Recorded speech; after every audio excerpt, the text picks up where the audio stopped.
temos aqui uma reflexão sobre o pacote de habitação. Vamos aqui ter um conjunto de convidados que nos vai dar algumas ideias para refletirmos e para até propormos aquilo que podemos fazer diferente em Portugal, porque sabemos que a crise da habitação é transversal e afeta toda a sociedade. Mas não é só em Portugal, também na Europa, e aliás eu diria um bocadinho de forma também quase atinge muitos países do mundo, e também a Europa está preocupada agora também com isto, e hoje já ouvimos falar também de novidades da Europa para tentar resolver esta crise da habitação. Comigo aqui em estúdio tenho o professor Carlos Lobo, fiscalista, que tem sempre muitas ideias e gosta destes temas da habitação. Aliás, a reabilitação, eu diria que é quase pai da reabilitação, da taxa do IVA da reabilitação, e vamos ouvir falar um bocadinho o que é que se pode fazer melhor. A professora Catarina Antunes, que é arquiteta e que nos veio aqui também ajudar a perceber nas matérias que não são de fiscalidade nem de contabilidade, que são as nossas, do nosso foro, o que é que também é importante fazer. O Daniel Rado, fiscalista também, que também estará aqui para nos ajudar, especialista em IVA, e que vem também trazer aqui o que é que podemos fazer de melhor para usar também medidas fiscais para incentivar ou aumentar a oferta, que eu acho que é o que precisamos, não é? E a doutora Anabela Santos, que é também fiscalista aqui da Ordem, consultora da Ordem, e que sem dúvida que também é muito conhecedora destas matérias. Bom, eu acho que sem dúvida que nesta altura todos pensamos o que é que se pode fazer para Portugal para mudarmos a falta de oferta que existe em termos de habitação. E todos temos dificuldade em pensar. E eu diria, e tenho dito isto muitas vezes, que podemos pensar todos juntos que todas as medidas serão poucas para fazer aquilo que se precisa de fazer e que não se fez durante muitos anos, que é trazer mais oferta, termos mais oferta. E por isso, constantemente nos últimos anos, temos ouvido falar deste tema e cada vez mais, de forma mais, eu diria, premente, de dar uma resolução àquilo que temos, que é a escassez de imóveis, que afeta transversalmente toda a sociedade. São pessoas que não podem ir para outras zonas onde são colocados porque não têm habitação, são os jovens que não conseguem ter independência, são os casais que não conseguem formar família, enfim, variadíssimas coisas, como todos sabemos, que afetam a sociedade portuguesa. Este pacote de habitação tem medidas muitíssimo interessantes e era aqui que passava já para o professor Carlos Lobo, porque apesar de, obviamente, todos podermos discutir, e uma das coisas que eu acho que tem que sair desta reflexão é o que é que se pode corrigir nesta proposta que existe e que está em cima da mesa, para não termos problemas no futuro e que possa realmente incentivar esta oferta. Destacar aqui os principais pontos, quer as preocupações, e também, e eu acho que é uma reflexão que tem que sair de hoje, porque esta reflexão, esta nossa tertúlia, vai levar também um documento que faremos chegar ao Governo, precisamente com estas propostas, para tentar ajudar a que este pacote ainda seja mais atrativo, que não traga problemas depois na sua aplicação prática. E por isso, professor Carlos Lobo, o que é que acha e o que é que se pode melhorar neste pacote? Bem, bom dia. Em primeiro lugar, dou os parabéns à Ordem e à senhora Bastonária por esta iniciativa, que eu acho que é não só atempada como urgente em termos de desenvolvimento, e para discutir uma temática que é importante, que é a questão do pacote fiscal da habitação, no dia imediatamente posterior à apresentação pela Comissão Europeia do pacote de incentivo à habitação acessível a nível europeu. Em primeiro lugar, eu acho que estamos perante o maior desafio de política pública da Europa. Ou seja, hoje em dia temos um problema social que é assimétrico. Ou seja, quem é proprietário está cada vez a ficar mais rico, tendo em consideração a valorização dos seus ativos. Aqueles que não são proprietários de imóveis estão a ficar cada vez mais pobres, porque aquilo que necessitam de obter para adquirir esse imóvel é cada vez mais desproporcionado. Por isso, nós efetivamente não temos uma crise de habitação, temos uma crise de acesso à habitação que afeta os mais pobres e os mais jovens. Ou seja, em termos sociais, temos aqui um problema social. E a Comissão vem, efetivamente, reconhecer isso. Porquê é que a posição portuguesa é tão precária? Porque nos últimos 10 anos, Portugal foi o país da Europa com menor número de licenciamentos a nível da habitação. E, apesar de estarmos a discutir isto já há cerca de 2 anos, de uma forma relativamente aprofundada, o número de licenciamentos do ano passado para este ano reduziu-se ainda mais. Ou seja, temos aqui, efetivamente, uma questão curiosa.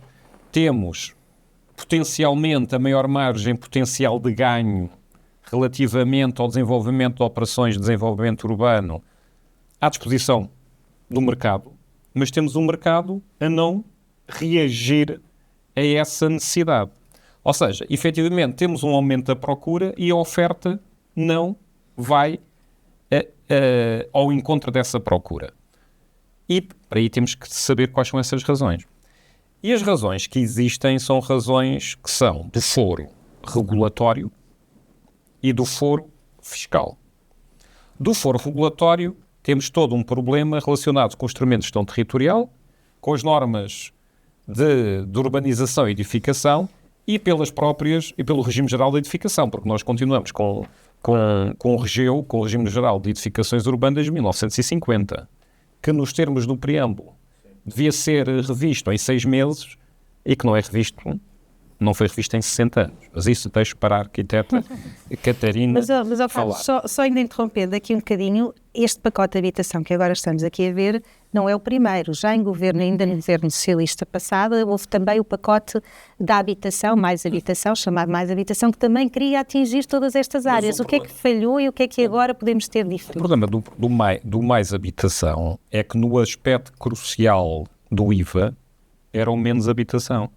Porque, na prática, o governo, naquela altura, caiu na armadilha colocada pela administração tributária da reestruturação da taxa de IVA no caso da reabilitação urbana, aniquilando a taxa de 6% e colocando na prática, todo o regime aos 23% por uma interpretação absolutamente arrogante do regime anterior.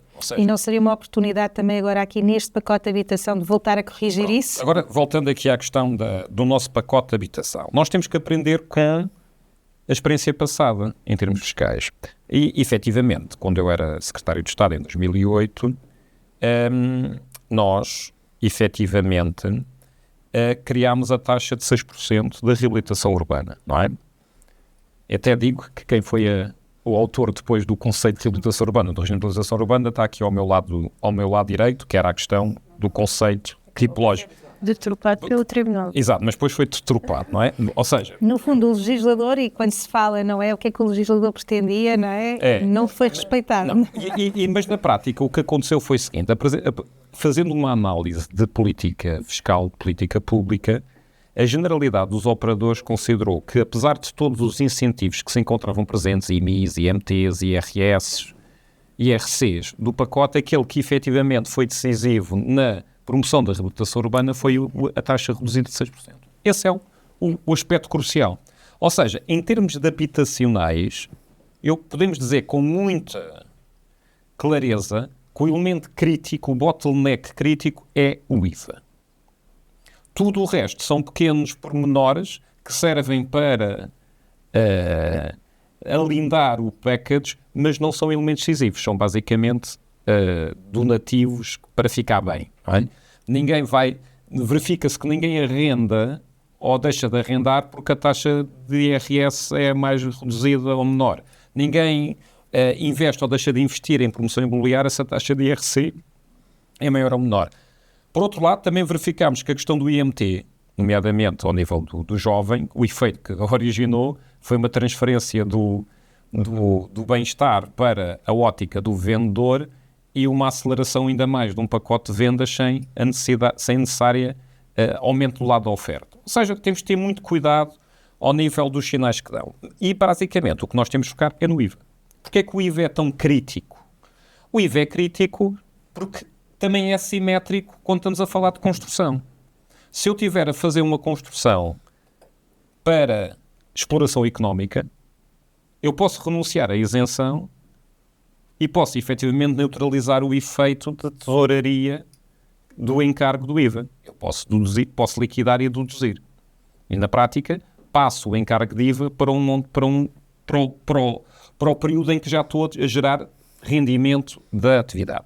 Se eu estiver a construir para a habitação pura, eu não posso renunciar à isenção e basicamente tenho que suportar a integralidade do valor no momento da própria construção. Com a agravante que, como estou no regime da isenção, não posso deduzir relativamente ao valor de venda. E ainda mais, tenho o IMT a seguir. Ou seja, esse valor são 23%, se não tivermos na são 23%, ou seja, 23% mais o IMT de 6%, mais as taxas urbanísticas, temos uma carga fiscal direta de quase 35%, não falando das compensações, que não é recuperável, ou seja, é custo perdido, é um sunk cost inicial. Porquê é que os 6% são tão...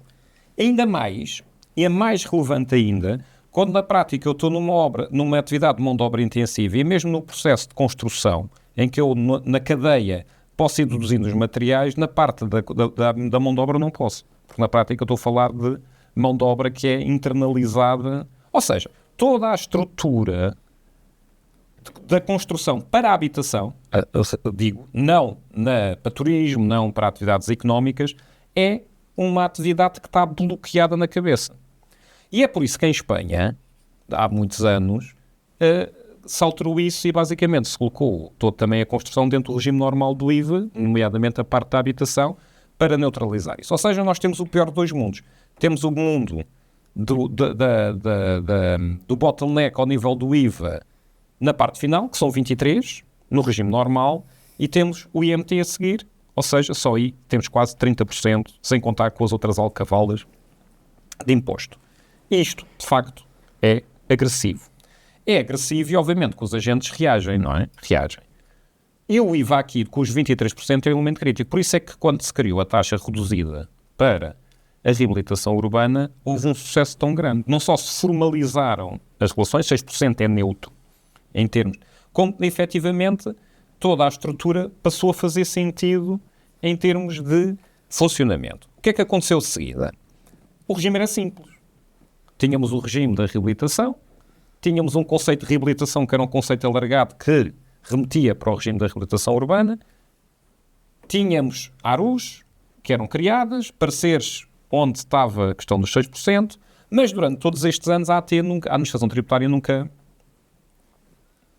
por alguma razão, nunca internalizou bem este conceito. Funcionava.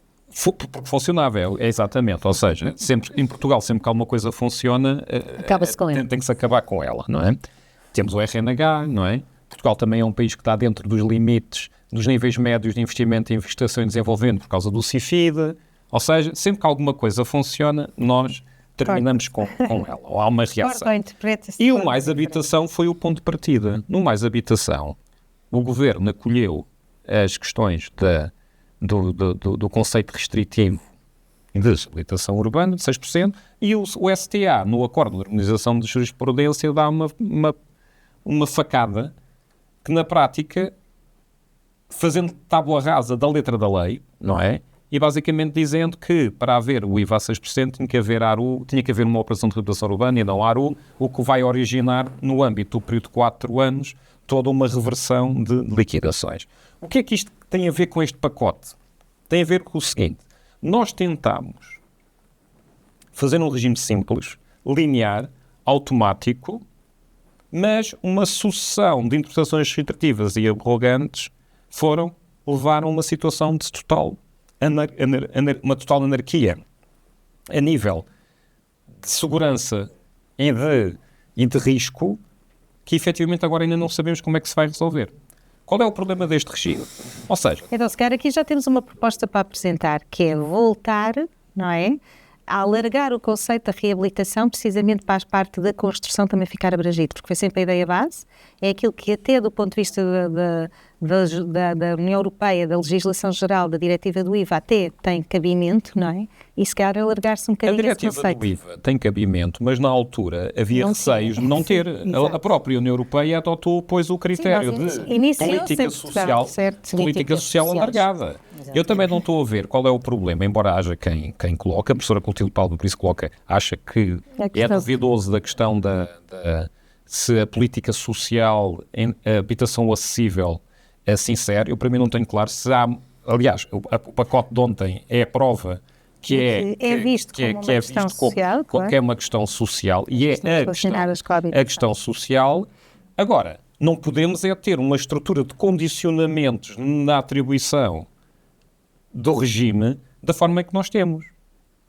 Não é? Por acaso, a reabilitação urbana, pegando nas suas palavras, sempre teve um cariz alargado. É a reabilitação urbana. E a reabilitação urbana engloba uma série de critérios no seu interior, incluindo a construção nova. O que estamos a falar na reabilitação urbana é, no fundo, uma área delimitada com uma série de problemas e patologias, seja a reabilitação de edifícios, mas, acima de tudo, pelos edifícios estarem degradados, é não haver populações a residir no local. E é isso que se pretende Agora, sejam edifícios novos, ou sejam comércio, ou seja hotéis, ou seja habitação, aquilo que se pretende é, no fundo, depois na cabeça disto tudo, é a revitalização daquele tecido urbano. Portanto, e foi o termo que veio a ser detropado depois no futuro, em que a reabilitação urbana seria manter coisas... Reconstruir. Exatamente. E não há reconstrução, há a construção, há a revitalização, há o restauro. Portanto, se estivermos a falar de monumentos nacionais e coisas que implicam caráter mais específico de intervenção, agora... O chapéu de tudo isto é a reabilitação urbana. Mas é estranho, nós temos aqui uma proposta que no fundo tem um pacote de habitação, que traz esta taxa nova de 6% para esta habitação permanente e não se ter revisto esse conceito, não é que é uma questão que está em discussão. Portanto, se calhar este é um dos pontos também que a revisão destes conceitos ser revisto, não é? Irónico, no sentido de voltarmos um bocadinho atrás. Ironicamente vem de uma carta que se chama Carta de Lisboa. E a Carta de Lisboa, que foi, no fundo, um grande colóquio, conferência de pensadores desta área, que definiu os termos. E os termos foram definidos até mesmo para, como arquiteta, a forma de intervir nos edifícios, o que é que nós estávamos a fazer em relação àquele edifício e tudo o que depois se defende em relação a como é o fazer bem. Portanto, e ironicamente chama-se Carta de Lisboa. E esses termos foram definidos dessa forma. E foram esses termos que inicialmente na lei que definiu a delimitação das ARUs e o que eram, o que não eram, foi beber essa informação. Pronto. Que depois, no futuro, pondo isto tudo a funcionar, porque na altura, quando se fez a primeira lei foi em 2004, penso eu, depois foi revista em 2019. 2008. 2008. E depois 2019, sim. Depois em 2019, sim. Toda a gente falava em que era preciso promover a reabilitação urbana, tínhamos um tecido degradado e por aí fora, e que era fundamental que existisse um pacote fiscal associado a essa reabilitação. O mesmo agora se fala em relação à habitação e ao planeamento urbano, em que é preciso fazer o planeamento urbano e arranjar um pacote fiscal para promover esse... Pronto, e vão arranjar, estão a arranjar. Se ele funcionar no futuro, de alguma forma, vai acontecer o mesmo daqui a uns 10 anos ou menos anos, porque vai acontecer a mesma coisa. Porque as condições que estão colocadas são condições... Era eu, se calhar, agora passava aqui demasiado complexas. Não é? Exato, para o Daniel e pensava, o que é que este pacote aqui tem para correr mal, não é? E o que é que se pode agora ainda sugerir, que ele ainda está em proposta, para que ele não corra mal e que haja uma clarificação na sua aplicação, para que a autoridade tributária depois não venha poder interpretar de forma diferente. Porque isto, de facto, depois também é uma discussão que trazemos, é porquê que a autoridade tributária o faz? Quer dizer, nós queremos é criar riqueza no país e estes comportamentos, estas correções, estas interpretações trazem algum benefício para o país só porque arrecadam mais receita ou é exatamente ao contrário? E também deixar isto, do que viu do pacote de habitação e nesta questão em concreto do IVA, o que é que está mal desenhado e o que é que se pode melhorar? Claramente vê-se que é um pacote feito pela autoridade tributária, parece-me, em termos de redação. E, portanto, o que é que se pode melhorar? Muito bem. Senhora Bastonária, bom dia. E obrigado por ter acolhido este evento e pelo convite. Eu vou fazer só um breve comentário às questões de IVA, porque não vou ser da minha área de especialidade.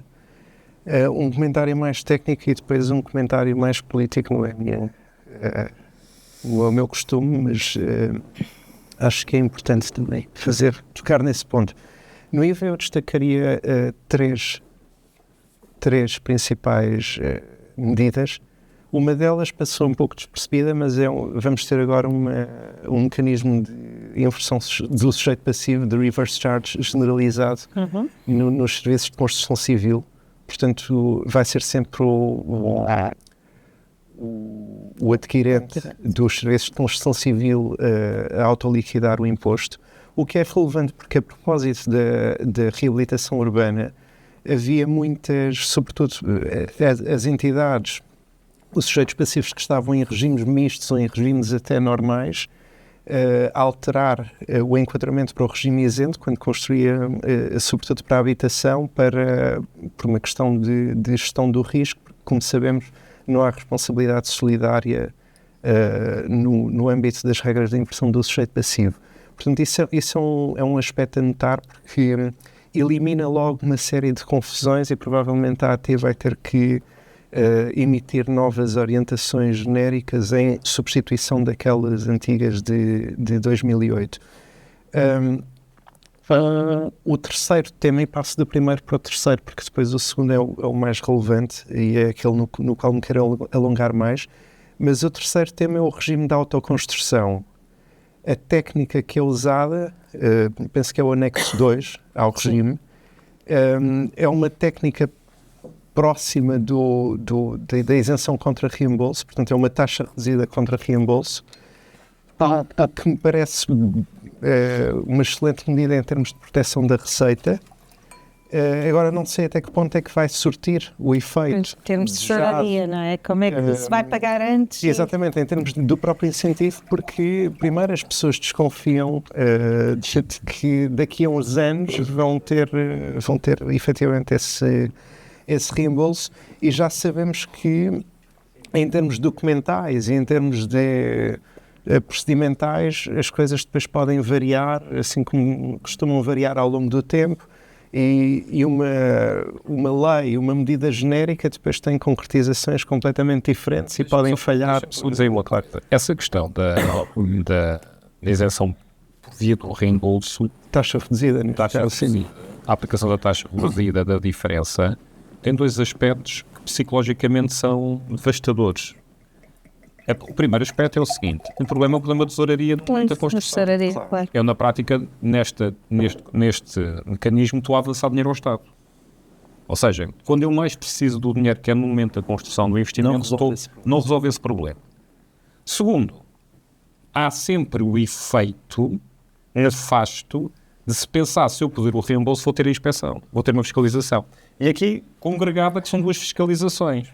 Como temos no regime Simplex um regime de comunicação prévia com fiscalização a posteriori, essa fiscalização pode ser uma fiscalização da AT acompanhada pela fiscalização do município. E na prática, e sendo perante o receio, não é, permanente sobre aquilo que é feito, mais vale estar quieto.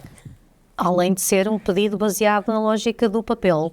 Exatamente. Mais papel e mais papel. Pronto. Ou seja, este sistema é tecnicamente curioso, mas é financeiramente e psicologicamente perigoso. Uhum. E indo ao segundo tema, pela ordem do diploma, que é a forma como a nova verba está construída, eu aí tenho várias questões. Uma delas é uma questão antiga, que tem a ver com o seguinte: obviamente os Estados-membros têm muita autonomia, bastante autonomia, em matéria da configuração das taxas reduzidas, do âmbito das taxas reduzidas, sobretudo depois da diretiva das taxas reduzidas. A pergunta é, qual é que é então o limite dessa autonomia? E o Tribunal de Justiça tem dito sempre que o limite é o princípio da neutralidade, são os princípios basilares do funcionamento do imposto. Muito bem. A forma como esta verba está construída é através de limiares de preços, digamos assim. Ora, quando eu estabeleço um limiar de preço e induzo nos operadores económicos esta ideia psicológica de que há um limiar de preço, eu, à partida, posso colidir com dois aspectos fundamentais da diretiva, que é, desde logo, o artigo 1º, número 2, o IVA é um imposto proporcional ao preço dos bens e serviços, e com a regra geral do valor tributável, segundo a qual o preço é estabelecido em condições de livre concorrência pelos operadores económicos. Isto é uma questão que se coloca também quanto à verba, a meu ver, dos serviços de hotelaria, em que temos os 2/3, ou seja, os preços a partir daí são artificiais, não são preços de mercado, não são, como Milton Friedman dizia, decorrentes da magia do sistema de preços num sistema de livre concorrência. Portanto, temos aí um primeiro problema. O que é que se pode dizer para contrapor esta postura completamente negativista relativamente a esta proposta? É que no caso do arrendamento, temos efetivamente uma remissão para uma indexação ao valor da retribuição mínima mensal, ou seja, para a capacidade contributiva. E, portanto, temos um elemento de um fator social, uma indexação, um fator social que nos liga depois à concretização do fim dessa categoria 10 do anexo 3 da diretiva, portanto, que permite a aplicação da taxa reduzida.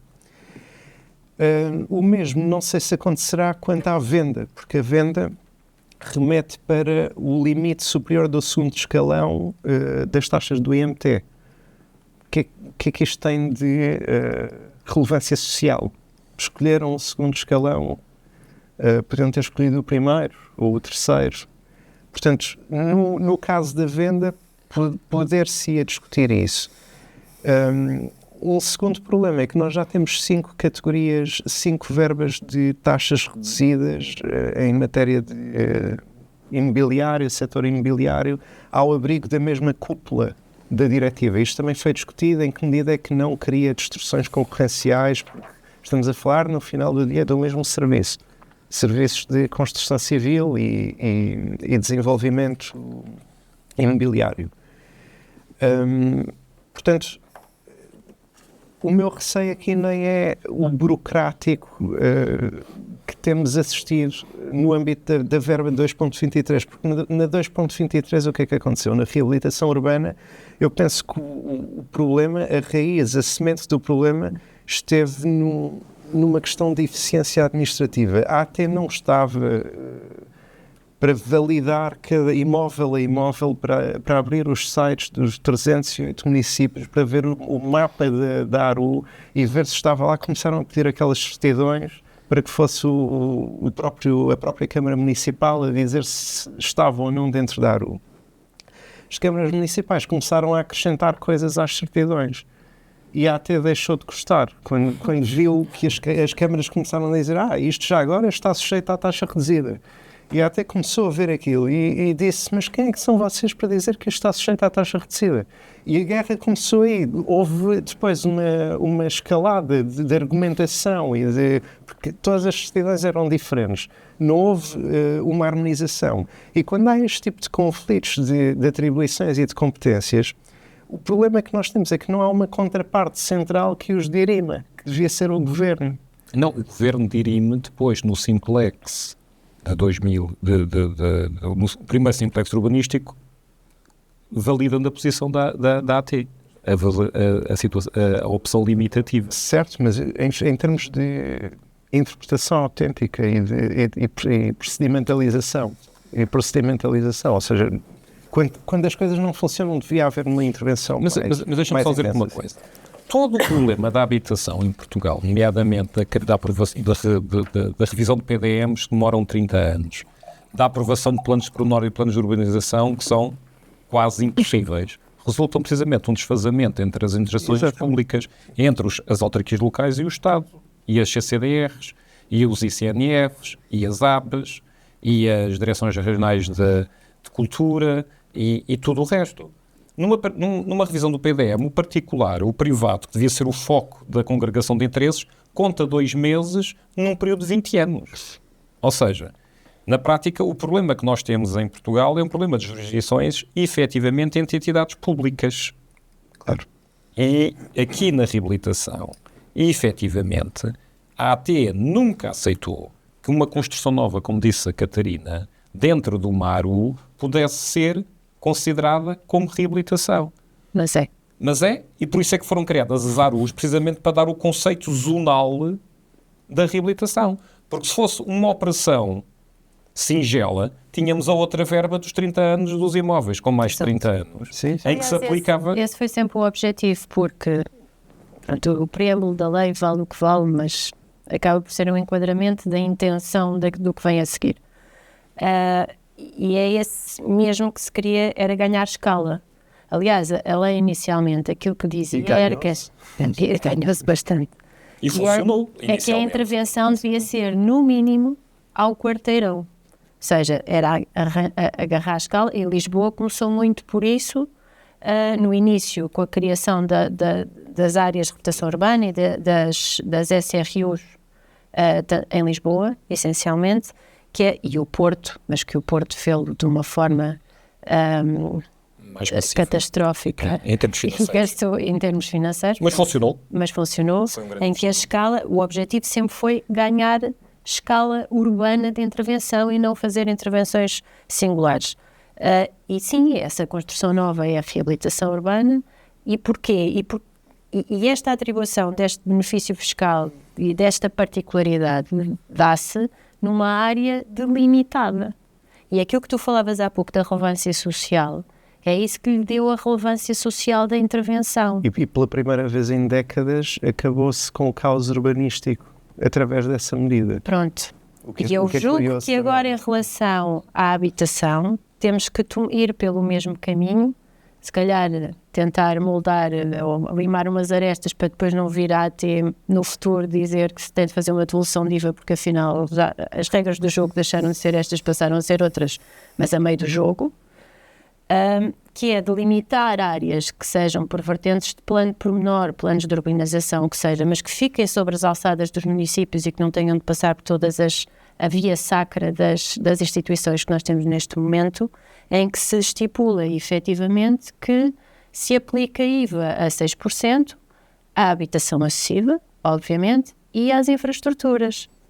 E finalmente passarmos novamente a fazer planeamento urbano de território, pensar o território não é para daqui para o ano, ou até 2030 ou 2027, mas a larga escala. Pronto, e para isso é preciso a tal disponibilização de território, abrir as zonas urbanas quando são necessárias e planear tanto urbanisticamente como na parte fiscal, que lhe deve estar associada, obviamente. Só para concluir com o ponto político onde eu queria chegar, nós, de facto, estas análises técnicas são muito relevantes, são importantes, é preciso tê-las. Tirando a questão do problema contabilístico que isto vai implicar em termos de afetações reais e contabilidade analítica, que já é um problema em questões simples, eu acho que aqui vai ser uma dor de cabeça. É um regime difícil de implementar numa escala transversal, numa escala global, a nível do país. Está visto prédiozinho a prédiozinho. A versão de escala que a Catarina... É microescala. É microescala. Isto é mesmo microescala. Sim. Focando, é uma visão claramente redutora daquilo que efetivamente é necessário, e aqui concordo absolutamente. Eu nem sei se isso pode ir até à fração, não é? Vai abaixo da fração.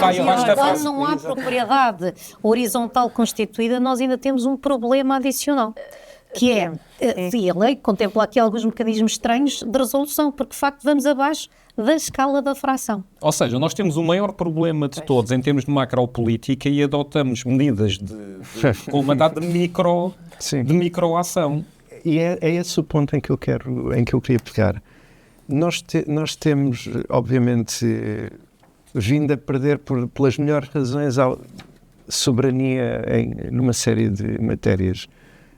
Desde a nossa participação na União Europeia, não vale a pena referir quais, aduaneira, monetária, económica, por aí fora.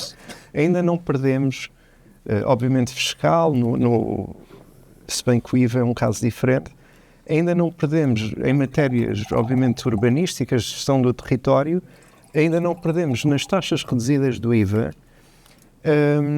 e há aqui um facto que é transversal. Nós, acho que podemos partir desta premissa que quando há investimento ou a intenção de investir no nosso país, podemos dar isso como uma coisa boa, uma coisa positiva. Criar entraves a que isso aconteça, eu não tenho ligações nem de sangue nem de território a Portugal, mas é profundamente antipatriótico.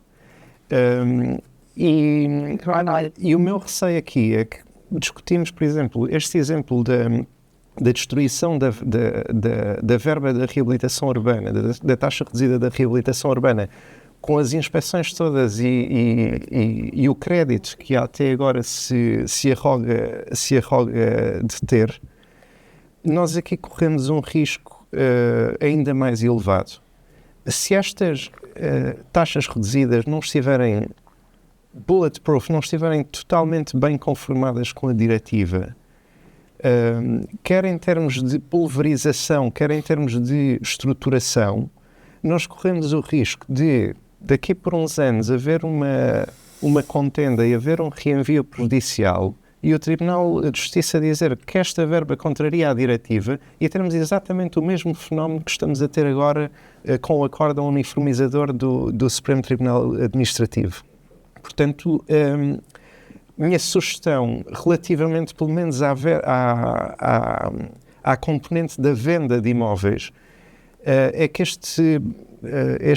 esta proposta de lei deveria ter uma maior intensidade face ao caráter social destas políticas, ou então dever-se ir mais longe e congregar todas estas verbas de taxas reduzidas num regime muito mais simplificado, pró-construção, pró-habitação, talvez sem fazer tantas diferenciações e criar tantas nuances num mercado geográfico, num país tão pequeno como é Portugal. Portanto, por que não aproveitar toda essa liberdade que a diretiva nos dá para sermos mais audazes, mais patrióticos em relação a um tema que nos interessa a todos, em vez de discutirmos agora os pró-ratas e as afetações reais. Isto é a minha sugestão. Eu aqui fazia eu sou muito defensora deste pacote e desta proposta de lei. Eu acho que tem muitas coisas positivas. Nós aqui só estamos quase a focar as negativas, não é? Mas o que eu acho importante é que, face ao problema transversal que temos, é que se faça alguma coisa para tentar reagir, não é? E eu acho que é uma tentativa do que está aqui, ainda que com problemas práticos. E agora, se calhar, a Anabela, aqui para nós contabilistas, não é? Nós vamos ter muitos problemas práticos na aplicação, mas nota-se também que estas normas também tiveram muitas questões de, se calhar, a autoridade tributária por trás a tentar ter aqui algumas restrições face àquilo que se pretendia ser muito mais livre. E eu acho que também o papel que podemos fazer nesta altura é precisamente vermos os problemas práticos que vamos ter e tentar minimizá-los, porque eu acho que este pacote é um bom pacote e que tem que ir, de facto, para a lei. Poderia ser outro, enfim, podemos discutir variadíssimas situações. Acho que a reabilitação devia estar aqui, de facto, corrigida outra vez. E quem sabe ainda em certa especialidade ainda vai a tempo, ou enfim, que isto ainda está, a proposta ainda é uma proposta, e ainda é uma proposta de autorização legislativa para depois ter um decreto-lei, portanto há aqui ainda muita margem para muita coisa. Agora, eu acho que temos que ver também a bondade da própria norma, porque a norma pretende, obviamente, trazer soluções para um problema que é transversal. Portanto, qualquer uma das soluções, sejam melhores ou sejam piores, são bem-vindas, tal como o anterior pacote de habitação, que eu acho que tudo conjugado. Temos é que tirar as arestas, não é? E ver como é que nós não vamos ter problemas, que é um bocadinho isto que estavam a dizer, que é a preocupação, por exemplo, nós contabilistas certificados, que avançamos no primeiro momento, enquanto que jurisprudência se faz depois, decisões em tribunal ou entraves da autoridade tributária aparecem depois, o construtor, o adquirente e o contabilista estão logo, não é? Envolvidos no primeiro dia da aplicação disto. E por isso, Anabela, o que é que nós podemos aqui apresentar como problemas que já se antecipam e como é que se podem limar para que estes problemas não existam? Tirando as questões que já falámos, já não é fácil. Mas eu queria começar por uma questão. Vou falar dos entraves, mas queria começar por uma questão de base. Porque já percebemos que o telhado, normalmente a construção começa com o telhado nestas matérias. E eu vou voltar ao ponto de base, que é a alteração que foi feita em 2022 à diretiva IVA, no anexo 3, da verba 10. Eu acho que o problema começa aí. E nós temos estado a concentrar aqui a nossa questão no IVA, depois eu farei também aqui uma breve abordagem aos impostos sobre o rendimento, mas o IVA é de facto o ponto fulcral e já o dissemos aqui. Mas parece-me que o problema nasce na diretiva IVA, porque a diretiva IVA também tem aqui uma solução altamente paternalista, a meu ver, que cabe a cada Estado depois, perdão a expressão, desenrascar-se. E não vai ser fácil. Porquê? Porque atentemos na redação da verba 10 do anexo 3 da diretiva IVA. Fala-nos em entrega, já sabemos que se entrega a construção e transmissão, entrega e construção de habitações ao abrigo de políticas sociais, tal como definido pelos Estados-membros. Parou aqui. Depois tem também o arrendamento, a renovação, a modificação, a demolição, a reconstrução, a reparação. Mas esta expressão, habitações ao abrigo de políticas sociais, é aqui que tudo começa mal. Porque a política social tem aqui um caráter altamente paternalista, no sentido de que o direito à habitação, aparentemente, só pode atingir as pessoas que, de um ponto de vista social, estejam carentes de habitação. Portanto, há aqui este preconceito e prejuízo da própria diretiva. Mas esse conceito hoje em dia, atendendo a que esta carência de habitação em geral não é muito mais alargado, e essa questão social já não é uma visão só para quem é carenciado, é uma visão muito mais alargada. Pois eu não sei, porque corremos o risco, e já de alguma forma já foi aqui dada, no fundo, essa ideia, mas que eu queria aqui aprofundar, o Carlos já aqui, e também o Daniel já aqui falaram nisso. Nós corremos o risco hoje em dia, e nós temos estado a ver isto em várias matérias, como por isso é que eu dizia, está sempre a começar a casa pelo telhado, de como é que o Supremo Tribunal Administrativo vem desvirtuar o conceito de reabilitação urbana material, um conceito material de reabilitação urbana, para o reconduzir a um conceito altamente formal. Temos o Tribunal Constitucional a desvirtuar também de uma forma, porventura, formalmente correta, mas materialmente incorreta, as regras da inversão do sujeito passivo, no caso da construção, do IVA na construção, e o meu receio, por isso é que eu volto ao princípio, é que o próprio Tribunal de Justiça venha a interpretar de uma forma restritiva o que é a política social. E para mim, insisto, que é este o ponto que se calhar devíamos discutir um pouco mais, que é a política social não pode ser vista num conceito paternalista. Ela tem que ser vista como um direito fundamental. Claro. O problema é que eu já enderecei eu própria, mas aí estamos aliados, por isso é que ele tem que ser visto num conceito mais alargado. Mas não é evidente, porque eu própria, quando o pacote Mais Habitação foi publicado, tive, portanto, a iniciativa de dirigir uma reclamação, há uma queixa à Comissão Europeia, dando-lhe nota de porque é que a Comissão Europeia não atuava do ponto de vista da regulamentação das matérias fiscais em matéria de habitação.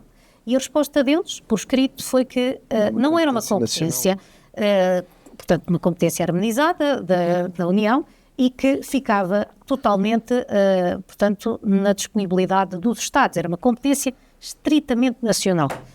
E nós estamos a ver isso. O Daniel também já refletiu aqui vastamente sobre isso, de nós estarmos aqui a criar. Ele falou do princípio da neutralidade, eu falo da manifestação do princípio da neutralidade, que é a destruição da concorrência. As taxas reduzidas têm a aptidão de criar preços artificiais e de nós estabelecermos, por um lado, com política social, um preço que já está desvirtuado, quer para o arrendamento, quer para a transmissão, e, por outro lado, de fazer com que, por via do desvirtuamento desse preço, seja o construtor que internaliza os benefícios da taxa reduzida. Isto era um primeiro ponto que eu queria aqui refletir de uma visão mais macro. Agora, do ponto de vista... Mas deixa-me só explicar uma coisa. O construtor só internaliza os benefícios da taxa reduzida se não houver concorrência suficiente precisamente para pressionar. Ou seja, hoje em dia, parte da doutrina ainda defende que existem terrenos urbanos suficientes para desenvolver e que eles não são desenvolvidos por alguma razão. E eles não são desenvolvidos porque, não havendo concorrência potencial desses terrenos urbanos com a entrada de novos terrenos, obviamente aquilo é a melhor forma de entesouramento. Porquê? Porque nós temos um princípio de excepcionalidade, quase de proibição, de transformação de solo rústico em solo urbano. Daí a alteração do regite do ano passado. Ou seja, para criar esse risco de novas entradas. Obviamente, se eu mantiver isto sempre na perspectiva da microconstrução, da construção sem concorrência, obviamente quem é o promotor que vai internalizar o benefício integral da redução do IVA? Porque não há concorrência. Aliás, no mercado hoje em dia, com a redução dos licenciamentos, há cada vez menos concorrência. Aquele que consegue ser o herói, que consegue aprovar e construir um prédio, maximize em termos de mais-valias a integralidade do seu esforço. Neste momento, o custo na construção não é o custo da obra, é o custo de conseguir ter as autorizações e os licenciamentos e o tempo para concretizar. Aliás, hoje em dia, se nós continuarmos com os ciclos de construção de 5 anos ou de 6 anos até ao fim, que é culminado depois com as licenças de utilização que deixaram de existir, mas já foram clonadas em outras, já passou a existir a outras, não é? Ainda mais complexas. Ninguém consegue construir para a habitação acessível. Financeiramente é impossível. Aliás, a oferta está a responder precisamente à procura. E, portanto, a procura dirige-se para o segmento mais alto, a oferta responde a esse segmento mais alto. Porque não se conta. Não, mas não é. É o tempo. Não é por causa disso. Porque a única forma de teres rentabilidade, tendo em consideração os obstáculos que tens hoje, é precisamente o tempo, os custos financeiros, o segmento e o risco, é para o segmento mais elevado. Ou seja, quem hoje em dia se atrevesse a construir para a habitação acessível, entrava em falência. Pronto, é só isto. Mas feito este enquadramento, digamos, que eu acho que é importante, porque de facto nós começamos por dar, e o Carlos também já referiu isso, começamos por dar por garantido, e temos esse historial, de que o contexto da diretiva IVA nos vai ser favorável, e eu parto do pressuposto contrário. Ou seja, para mim o problema está na base desta verbadez do anexo 3 à diretiva, do tal conceito de política social, que, a meu ver, a política social entendida neste contexto nacional, fora de uma política de harmonização que não existe, ou não tem que existir, ou não quer existir, vai criar problemas. Quanto agora a uma escala mais, digamos, direta das normas, eu identifiquei, de facto, aqui um conjunto enorme, já assim só ao correr da pena, de constrangimentos administrativos que, certamente, não apenas a autoridade tributária, mas os diversos organismos que estarão envolvidos na implementação deste pacote, certamente não deixarão de criar, portanto, obstáculos. Em primeiro lugar, queria dizer que há aqui os próprios requisitos formais no caso, estou a falar ainda da taxa reduzida do IVA, da emissão do documento de início de utilização dos imóveis. É esse. Substitui a licença de utilização. Que era o principal motus do Simplex. Exato. Reparem como é que ela aparece logo, não é? Soslaio já institucionalizada. Exato. Depois a questão de introduzirmos um conceito, tudo bem? E este documento agora já existe outra vez? Claro, formalizada. Não, é assim, ela deixou de existir, era proibida, Exato. Os municípios continuaram a tê-la, na prática havia uma proibição liminar. Não, no fundo é comunicado, ou seja, a obra acabou, é comunicado ao município que acabou a obra e de imediato se pode começar a utilizar o edifício. Mas agora já foi tudo institucionalizado. Mas entretanto inventaram o papel. É mais um papel. Não pode usar. Como é que se chama esse papel? O que é o documento relativo ao início de utilização do imóvel. Reparem, atenção, mas veja que não é licença nem é comunicação. É documento. Na prática, aliás, é o papel. É o papel. Depois nós temos aqui um outro... Mas na prática não difere nada da licença de utilização. Se calhar não tem um número, não sei. Se calhar... É mais automático. Ou seja, já não implica uma responsabilidade tão grande para o município, mas continua, agora legitimou a existência do documento. Tem que haver o documento. Depois a taxa reduzida do IVA é aplicável a operações urbanísticas, que é um conceito que temos que ir, obviamente, alimentar-nos do RJUI, que também vai ser alterado aqui neste pacote, mas que as operações urbanísticas ficam, portanto, dependentes de uma iniciativa procedimental iniciada entre 25 de setembro e de 25 deste ano, que foi quando as medidas foram anunciadas pelo Ministro, e 31 de dezembro de 2029, e, portanto, esta iniciativa procedimental, mais uma vez, estamos no domínio e no reino do papel, que nós sabemos quando é que podemos balizar o início da operação urbanística, da iniciativa procedimental da operação urbanística. Por outro lado, nós temos, de facto, aqui um aumento do elenco das operações urbanísticas que, para além das normais obras de construção, reconstrução, alteração, ampliação, conservação, demolição, passamos também a ter operações de loteamento e utilização de edifícios, portanto, é também algo que, portanto, tem que ser aqui, todos estes conceitos urbanísticos têm que depois ser compatibilizados com este início de iniciativa procedimental. Para além das questões do controle, que eu acho que tenho visto, do controle dos valores de venda, que eu tenho visto abordar apenas na situação do excesso, da revisão do preço para cima. Que, como sabemos, na revisão do preço para cima determina depois a obrigação de regularização do imposto, espero eu que no prazo de caducidade também não está esclarecido. Mas eu queria lançar também aqui uma questão que era: o preço pode ser revisto para baixo. Pode ser revisto para baixo em circunstâncias contratuais, não por exercício portanto, da garantia, mas por circunstâncias que nós temos que conceber uma obra como um processo dinâmico, o que significa que o seu preço está sujeito a variações, porque é precisamente esse o conceito de orçamento. E eu não vejo a questão da revisão do preço abaixo dos 650, portanto, que tinha sido orçamentado, imagine-se, acima dos 648 mil euros, e, portanto, a obra não poderia beneficiar da taxa reduzida, a empreitada, e vamos supor e admitir, e é legítimo admitir, que o preço é revisto para baixo. Eu não vejo nenhum mecanismo previsto para a regularização do imposto nesse caso. E coloco a questão, vamos ao abrigo das regras gerais, e então entramos na discussão dos 2 anos ou dos 4 anos, saber se estamos no erro de direito ou naquilo que a autoridade tributária considera ser um erro, portanto, material, um erro de cálculo, e, portanto, limita o prazo da regularização aos 2 anos, mais um contencioso que se vai abrir e que eu admito, ainda assim. Porque é que eu admito a questão da revisão dos preços para baixo? Porque nós estamos num contexto altamente volátil.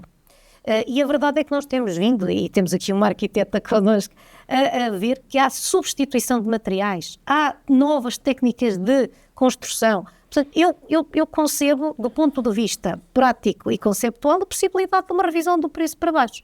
E, portanto, se isso acontecer, como é que um empreiteiro vai regularizar a seu favor o IVA em relação ao qual suportou o IVA à taxa normal? Vejo com muita dificuldade que a autoridade tributária crie mecanismos de facilitação da recuperação deste IVA. Por outro lado, tem aqui um problema que acho que ninguém pensou e que queria desde já assinalar. O legislador, sempre preocupado com a forma, consagrou aqui que no caso da aquisição em compropriedade, a taxa reduzida de IVA só é aplicável quando todos os comproprietários afetarem o imóvel, a habitação própria e permanente. Mas o vendedor desconhece a quem vai vender, não é? Ele não sabe se vai vender em compropriedade. Como é que ele pode, de facto, estabelecer orçamentos em função da qualidade do agente que vai adquirir? Porque é que eu hei de limitar estas situações da compropriedade, da aplicação da taxa do IVA, se todos os comproprietários afetarem o imóvel HPP? Por outro lado, parece que o legislador não andou na Faculdade de Direito. Porquê? Porque a compropriedade não é a forma mais frequente de aquisição da propriedade. Na verdade, a comunhão acaba por ser mais frequente do que a compropriedade. A comunhão acontece no casamento. O regime do casamento, não da união de facto, é um regime de comunhão, exceto na separação de bens, naturalmente. Portanto, acho que o legislador esqueceu-se da comunhão. O legislador, por favor, emenda a mão, porque a compropriedade é apenas uma das formas de aquisição. Depois eu também já aqui refleti sobre a questão, nós falámos da tal microescala da fração, mas isto é mais denso ainda e infradenso do que a microescala da fração. Porque como é que nós vamos determinar, no caso de imóveis que não estejam constituídos em regime de propriedade horizontal, como é que nós vamos determinar a parte da empreitada, e agora reparem, proporcional à área bruta de construção do edifício e à área excedente à de implantação a afetar a habitação? Em avos. Em avos. Sim, é verdade, em avos. Mas, repare, como é que eu faço um orçamento disto? Olha, Anabela, eu acho que isso é o espelho daquilo que a AT já andava a fazer, decidir numa mesma propriedade e numa mesma intervenção, num mesmo empreendimento, aplicar 3 regimes diferentes. Aplicar 3 regimes diferentes. E a própria AT achar, um grande especialista em reabilitação de edifícios, o que é a reabilitação de edifícios, e aplico uma taxa. Mas o meu vizinho da frente, que já está na parte nova do acrescento que foi feito ao meu edifício, paga a 23. Mas está tudo dentro do mesmo Mas se houver uma varanda nova que saia da área bruta, que aumenta a área bruta de construção, um anexo, então aplico um regime dual, que era uma... era assim um pró-rata, esquecendo todo o princípio da prevalência das taxas, e aplicava 26% a taxa reduzida à parte que era a reabilitação bruta e 23% à varanda. Por isso é basicamente um modelo analítico, subanalítico, com uma agravante. Que nos termos das novas orientações da AT, quem vai decidir isso é a AT. Correto. Ou seja, nem estamos a falar da Câmara Municipal, já não falamos do IRU, nada. Já não estamos a falar de nada. O meu receio é que vai haver um momento em que vão pôr o IRU ao barulho. Eu diria, se calhar, menos... nunca legisla ou nunca decide em função daquilo que é o benefício do país. É o benefício da receita só. Não, na prática é a total desconfiança e, basicamente, basicamente a total aniquilação da distribuição de competências entre os organismos do Estado no que diz respeito à verificação das condições. Neste momento é a AT, que nos termos das orientações, que vai concretizar esse...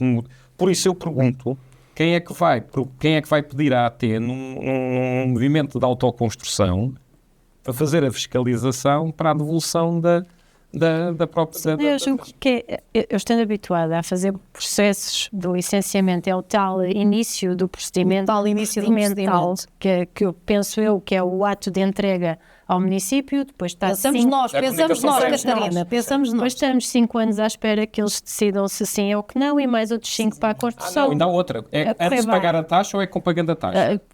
Porque na prática depois havia um truque em que se iniciava, mas os municípios não liquidavam a taxa para não dizer que se estava a iniciar o processo. Ou seja, e agora há uma obrigação no REGOE, de aplicação, de depósito da taxa coercivo, ou seja, andamos numa ótica de gato e de rato, tetradimensional. Essa delimitação temporal. Entretanto, identifiquei aqui, para além destes problemas, um outro que me parece bastante, se calhar, face à experiência que temos tido no IRS, terá sido minimizado nestas discussões e ainda não vi ninguém a discuti-lo. Que é, mais uma vez, o problema da desqualificação da aplicação da taxa reduzida do IVA para vendas ou arrendamentos que não constituam o domicílio fiscal do sujeito passivo, seja ele adquirente ou locatário, mas que não coincidam com a sua residência fiscal. Ora, o domicílio fiscal, como nós sabemos, é de cor da lei, não corresponde ao conceito de residência fiscal. E tem havido imensas desqualificações de residência fiscal pelo facto do sujeito passivo não ter o domicílio fiscal naquele mesmo imóvel.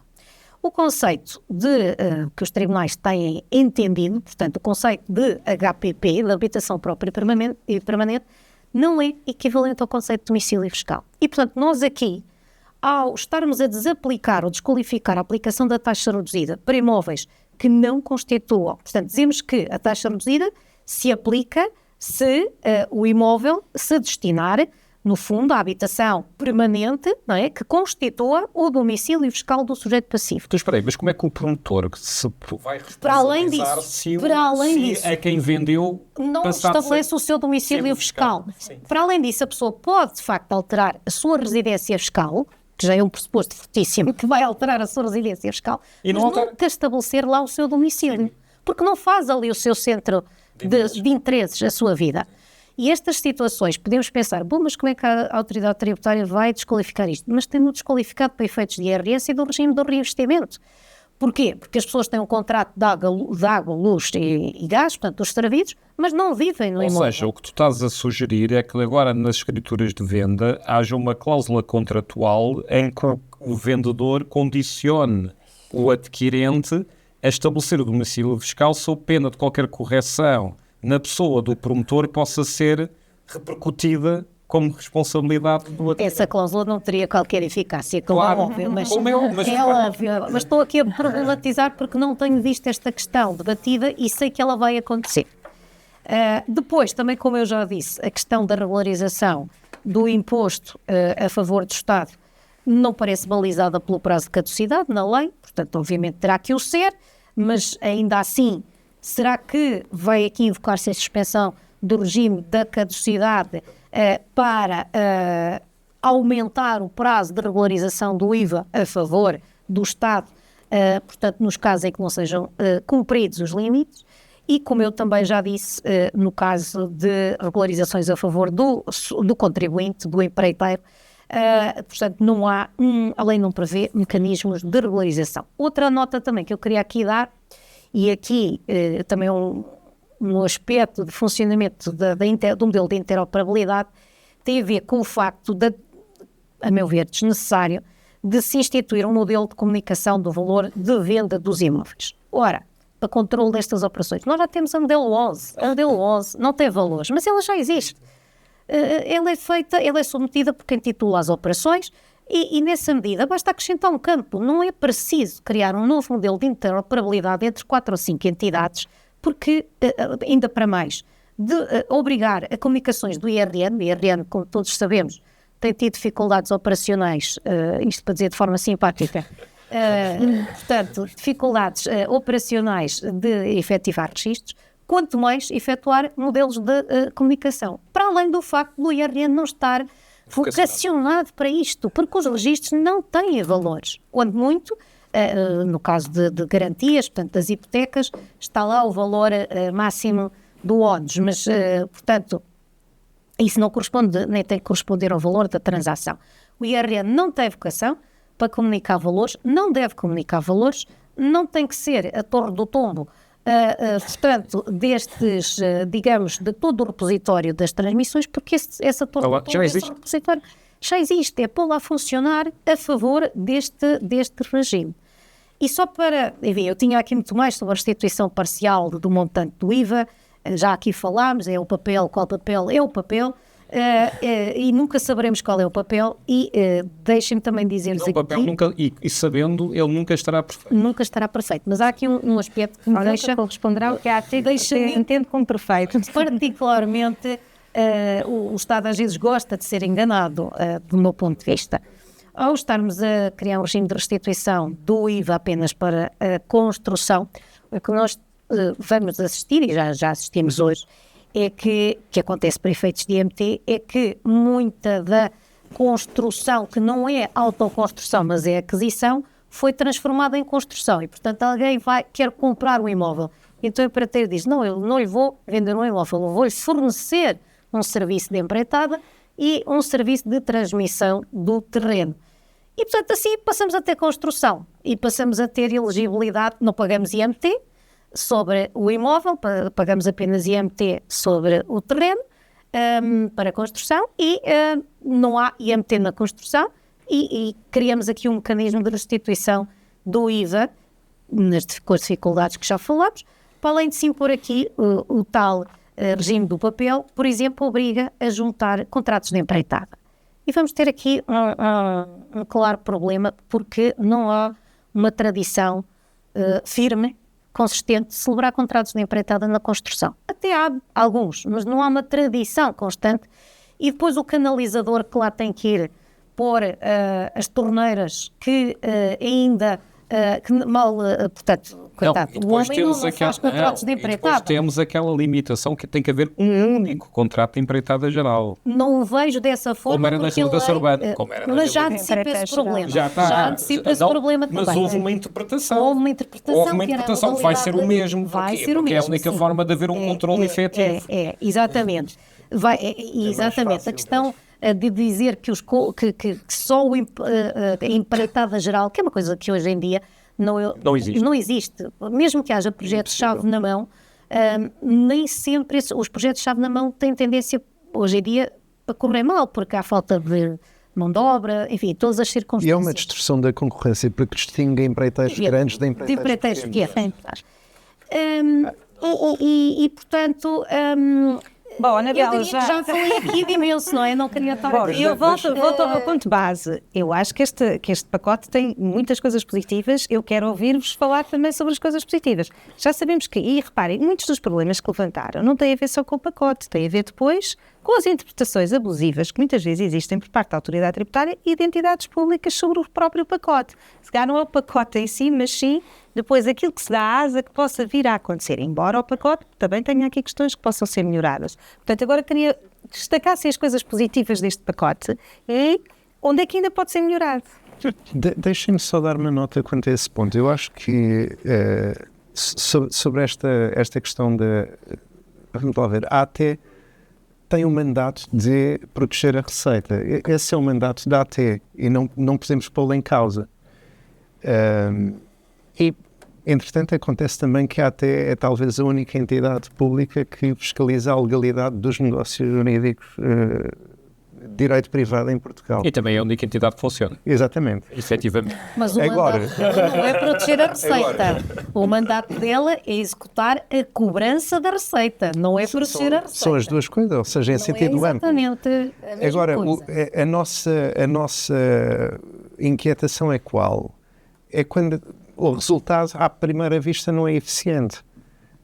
Quando as interpretações são tardias face à aplicação da lei. Os custos administrativos, basta ver, por cada parametrização, por cada alteração em termos declarativos, vejam o portal base, quanto é que isso custa ao Estado, em termos de parametrização de software houses para a própria AT. E, portanto, será que este tipo de medidas, ou seja, será que, em termos mais genéricos, impor tantas restrições e criar tantos requisitos, será que efetivamente protege a receita? Será que efetivamente há uma perda de receita? Ou seria o contrário, se víssemos numa perspectiva mais macroeconómica? E é esse estudo que nunca aparece, que nunca o temos para base. O problema é que não há macro. Isso é isso. É isso. E o problema é esse. Obviamente que eu sei que a intenção é boa. Baixar o IVA na construção para tentar promover mais construção e mais construção a custo mais baixo, que seja acessível a quem o pode pagar. Agora, temos que ver isto também numa perspectiva económica de um investidor ou de quem vai intervir, tem que haver uma balança a tentar equilibrar isto. Por isso é que eu falo nos tais planos e na macroescala. Eu, para conseguir fazer habitação com um determinado custo tabulado, em que depois só o posso vender a um determinado valor ou arrendar, eu tenho que ter algo para compensar do outro lado. Eu não posso fazer isto isoladamente. Portanto, eu tenho que ter uma área pensada em que eu consigo intervir nesta zona ou que me obriguem a intervir nesta zona para fazer habitação acessível com determinadas regras, mas claras, que sejam claras e que sejam credíveis. Não é como é agora, por exemplo, a habitação acessível, como não havia um regime ou uma portaria que dissesse o que é isso, foram linká-la à habitação de custos controlados, que é um conceito completamente distinto, que está linkado à habitação social e a rendas que são subsidiadas. Portanto, para a habitação acessível nós temos que ter um pacote qualquer que defina o que é e quais são as bitolas, que até podem ser essas que estão a ser criadas agora para ter o IVA a 6. Só para dizer uma coisa, não há habitação acessível. O que existe é habitação com rendas acessíveis. Sim. Porque o modelo de construção, antes dos 648 mil euros, que é esse, não é o conceito de habitação acessível. O conceito de habitação acessível é aquilo que então, teoricamente no HCC adaptado aos 20% da mediana. Sim, que o esforço não seja acima dos 30% do rendimento de um agregado familiar ou daquela pessoa isolada. Pronto, isso é aquilo que é linkado e que o PRS devia ter feito e não fez, e agora vem mais dinheiro para tentar fazer. Portanto, isto para funcionar, nestes casos só isolados, isto nunca vai funcionar. Não há um empreiteiro, ninguém que esteja bem mentalmente. O que é que poderia resultar aqui para nós termos realmente uma taxa de 6%, que fosse para a habitação acessível, portanto, cumpra os requisitos, no fundo, da diretiva, que vá melhorar ou tentar reduzir o custo final da habitação. Qual era a medida mais eficaz do ponto de vista da aplicação de uma taxa reduzida que se poderia pôr aqui sem ter estas restrições? Eu acho que é isso também que temos que sugerir. O pacote é bom, é bem intencionado, só que foi executado na perspectiva do fiscalizador e não na perspectiva do impulsionador político. Ou seja, basicamente, verifica-se isso. O que é criticável na perspectiva de política pública, mas é expectável sabendo qual é a tradição portuguesa de relação. O elemento crítico aqui, para mim, há um elemento crítico, que é o IVA de 6%, a taxa reduzida, tudo o resto são pequenas flores para mas que são positivas, não é? Mas que não são decisivas. Vê-se isso nunca foi decisivo. Aliás, ao nível das eleições em mídia e MT são raras quem pediu. Os litígios, não há. A questão crítica é a questão do IVA.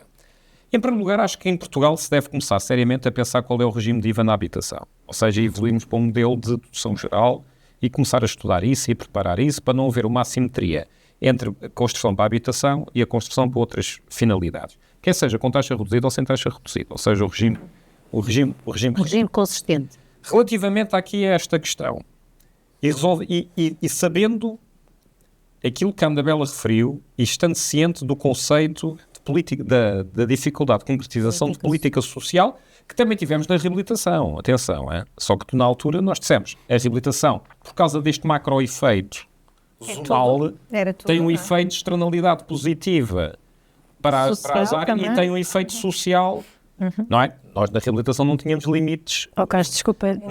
Não tínhamos limites. Atenção, a taxa aliás, nas áreas de reputação urbana, que foi uma coisa a que me dediquei durante largos anos a fazer as áreas de reputação urbana e os programas de estratégia de reputação urbana, e pegando nesta macro delimitação, foram identificados, pelo menos em todos os planos em que eu estive envolvida, e em Lisboa também se chamou a atenção, mas ninguém quis saber, que era identificar dentro de áreas delimitadas uma série de imóveis, preferencialmente que já fossem do Estado, ou que fossem adquiridos para criar bolsas de habitação acessível para tabular o preço e tentar regular os preços e o resto deixar o mercado a funcionar. Ninguém fez isto.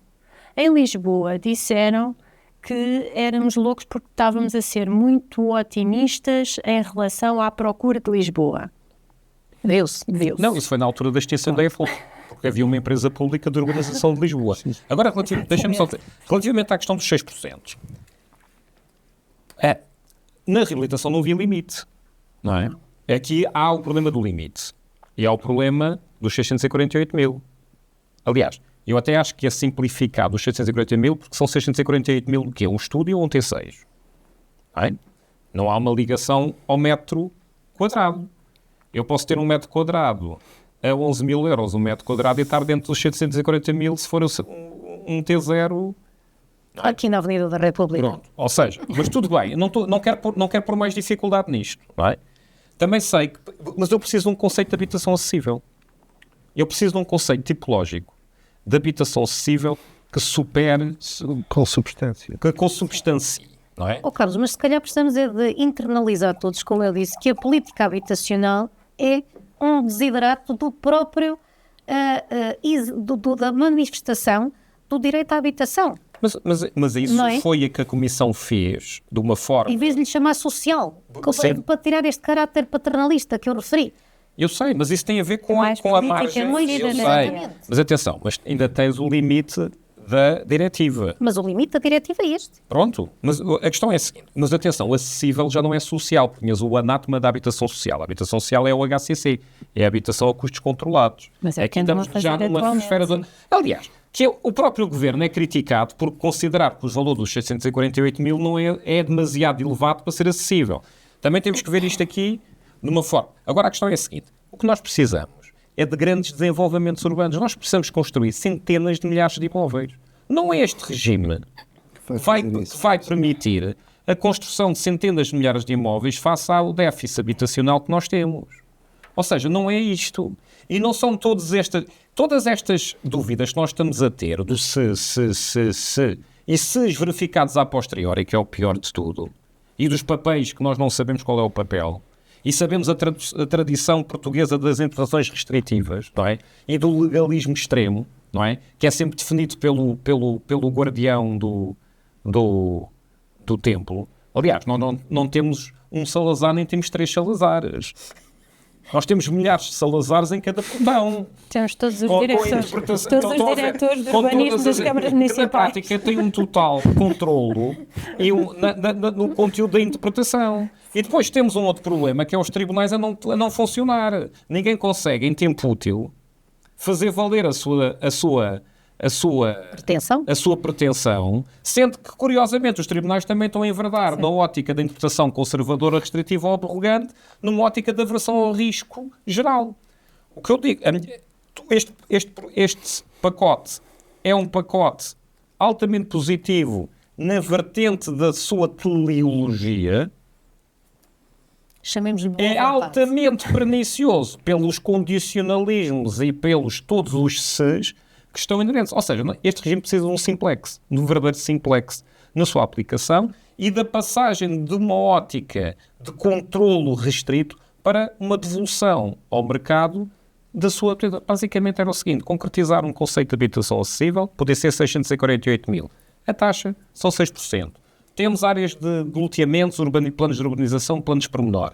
As infraestruturas também são a 6%, porque são essenciais para a edificação, porque não está aí no regime, já não sabe como é que se aplica o regime das infraestruturas, não é? E as infraestruturas aqui nesta área, em termos de larga escala, são efetivamente um custo. E há um outro erro de base, que, pegando em relação aos preços em si, eu não sei como é que... Eu julgo que depois vão tentar linkar os preços e atribuir um valor por metro quadrado em relação à construção para lhe chamar acessível, que é o que fazem atualmente com o HCC. E porquê é que há só habitação acessível em Lisboa e Porto? Porque é a única. Porquê? Porque linkaram um preço de custo metro quadrado pela média que existe por concelho. Ora bem, onde existe em construção, obviamente que esse valor é mais alto, é mais apetecível para ele ser construído. Agora, se linkarem isto num concelho como, sei lá, o Fundão, em que o preço por metro quadrado que se queria que construísse batia nos 750 euros.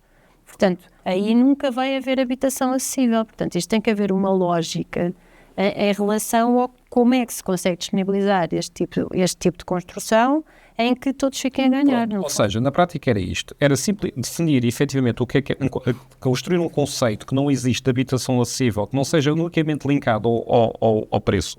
Porque o preço é uma realidade demasiado uniforme. O preço que está para todas...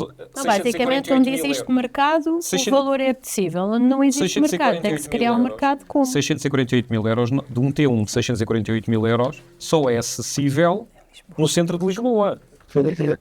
Não é acessível em mais lado nenhum. Um T1 de 648 mil euros. Não é? Exato, só é só no centro ou de Cascais. Ou de Cascais.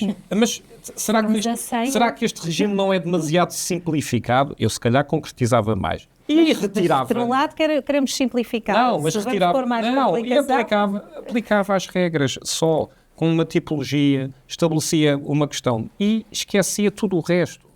Deixava, a partir do momento em que efetivamente o preço de venda é mais do que verificável. Exatamente. Se houvesse uma revenda posterior com fraudulenta em longo prazo, havia aplicação das normas gerais de anti-abuso.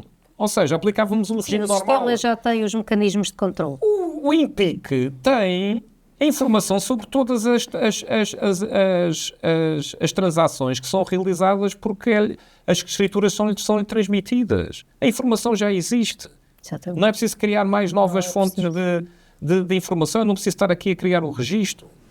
Aliás, as declarações de IMT têm o valor da própria... Em alguns casos não, porque se o VPT for superior à destruição. Mas está bem, mas a modelo 11 tem. Mas a modelo 11 tem. Ou seja, eu não preciso estar a criar toda uma estrutura e posso perfeitamente, se tivesse um cadastro com a identificação dos imóveis e etc., que podia estar a ser constituído, podia perfeitamente ver a história desse imóvel de uma forma automática. Eu não preciso estar a criar todo um arsenal de obrigações acessórias, preliminares e posteriores, condicionando o regime de à conduta de outros, passado 3 ou 4 anos, porque isso efetivamente cria um grau de risco ao nível da operação que torna isto... Ou seja, só reparem, um promotor que vai condicionar o regime à conduta do adquirente. E à situação pessoal e familiar. E à situação pessoal e familiar, isto para um promotor estruturado é impossível passar numa análise de risco. Mas, Carlos, tudo isso leva-nos então a outra conclusão. Talvez não seja o regime do IVA e das taxas reduzidas o mais apropriado para fomentar não, o problema é porque não havendo um conceito de habitação acessível, dinâmico, que olhe para a coesão territorial e para a capacidade contributiva, o que este regime faz na prática é estabelecer um limiar a partir do qual o Estado já não está disponível a abdicar de receita fiscal, ou seja, a criar despesa fiscal. Mas eu acho é que o Estado nunca está disponível a abdicar da receita fiscal e por isso é que estabelece toda uma série de constrangimentos. Quando nós tínhamos só um, que era a questão da ARU-ORU, era o único. Era o único que havia. Porque o conceito de reabilitação também estava definido de acordo com o regime geral da reabilitação. O que é que aconteceu?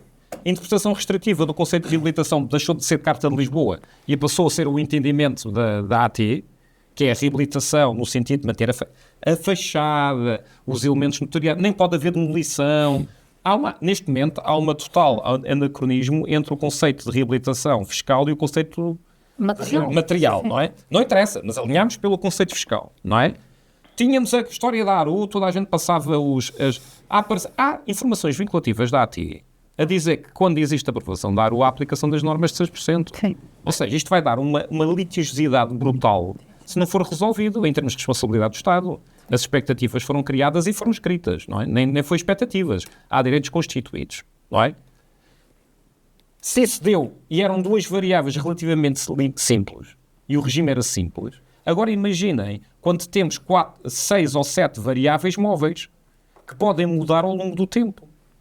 Como é que um promotor que seja estruturado e que seja profissional, como é que vai passar num nível de compliance de risco, tendo em consideração o risco que pode criar a construção da habitação acessível nas condições que aqui estão estruturadas? No fundo, se a despesa fiscal subjacente a este regime não surtir os efeitos práticos desejados, não serve para nada. Mas o problema é que nós não estamos em período de teste. Nós já estamos a priori a antecipar. O problema que eu estou a dizer é o que eu chamo, as intenções são ótimas, só que temos todo um histórico. Aliás, os promotores que vão beneficiar disto, ou que iriam beneficiar isto, são aqueles que são neste momento alvo das correções da reabilitação urbana. Sim. Ou seja, o nível de risco é brutal. Numa ótica de compliance, se tivermos análise de compliance, se for um promotor estruturado, nunca se irá meter num negócio destes. É. Porque isto é um negócio com o Estado, no fundo. É um negócio do Estado com uma série de condições que só são concretizáveis a posteriori por terceiros e cujo resultado final eu não sei como é que vai ser porque não tenho nenhuma tradição. Não consigo sequer gerir esse Não consigo risco. gerir. É isto. Por isso, o que falta aqui é dizer, temos aqui um conceito de habitação acessível com esta tipologia, com esta concretização, que ultrapassa os 648 mil euros. Apesar de eu achar que os 648 mil é o regime simplificado. Aí fomos demasiado simplificados. Temos de ter um bocadinho mais de trabalho aqui, para dizer o que é a habitação acessível.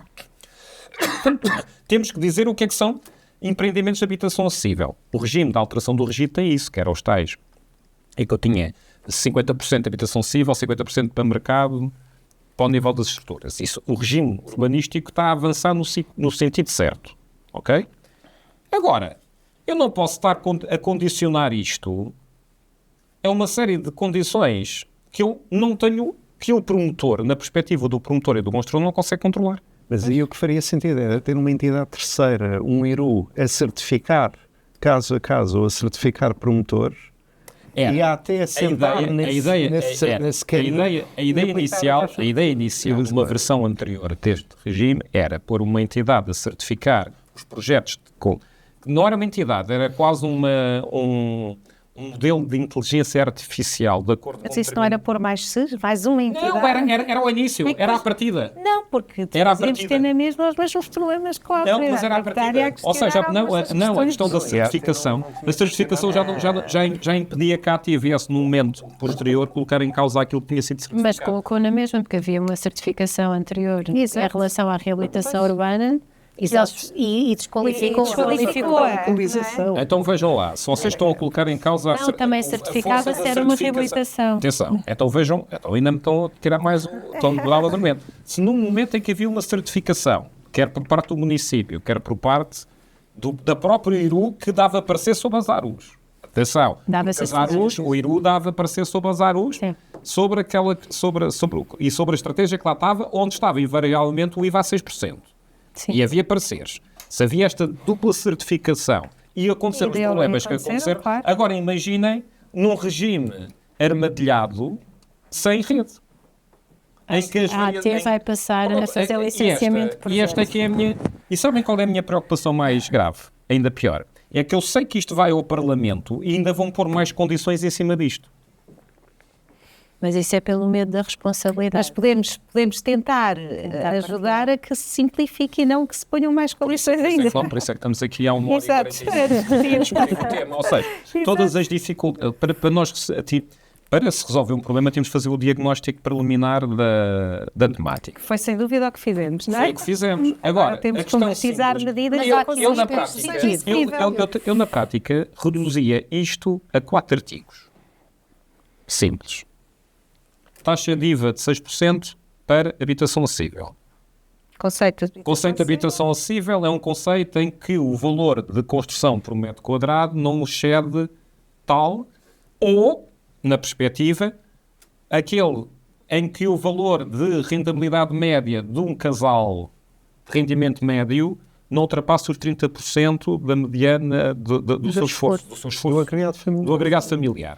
E ligava isto aos programas de apoio social. Ou seja, quem não quisesse ter, tinha uma subsidiação para atingir, não ultrapassasse os 30% do esforço familiar. Pronto. E que é variável de acordo com o espaço português, não é? Em termos de área. E ficava por aqui. E dizia que tinha que haver, efetivamente, falta a escala de intervenção. Mas quem violaria, quem seria responsável por fazer uma revenda, não seria o promotor, mas o próprio beneficiário desta política social, que é o utilizador. Não é? Porque eu estou a pôr aqui neste momento a responsabilidade da política social no promotor. Depois, tinha um artigo sobre IRS e IRC ao nível das taxas reduzidas, fica sempre bem, não é? Em termos de... Mas não é relevante. E tinha um artigo simplesinho sobre IMT, que também não é relevante, mas para também partilhar o esforço com os municípios. E o do reinvestimento, que o do reinvestimento aqui também é relevante. Relativamente, a tributação das mais-valias é uma das mais elevadas e só está prevista para a habitação própria e permanente. Portanto, eu acho que é uma das medidas que pode levar, de facto, a incentivar o reinvestimento em habitação para arrendamento. Mas Mas aí na habitação para arrendamento... que fosse mais além. Não, mas eu na habitação para arrendamento eu ia buscar os 20% dos imóveis que estão vagos no Parque Exato, para fazer a rotatividade. E perguntar porque é que os senhorios efetivamente não os colocam no mercado quando seria... E aí voltamos para a questão da justiça. E tem a ver com os modelos de proteção e do exercício dos direitos. Dificuldade de despejo, mas também muitas destas habitações não estão reabilitadas, não estão bem, mas também os proprietários não os querem vender por causa da mais-valia. Portanto, aqui também pode haver... Também, no caso, se o imóvel tiver vago... As mais-valias deviam ter muito mais situações passíveis de poder serem possíveis de investir. Um período curto, 2 ou 3 anos, para que estes imóveis vagos que estejam efetivamente no estado de voluto possam ser alienados sem que a mais-valia seja concretizada.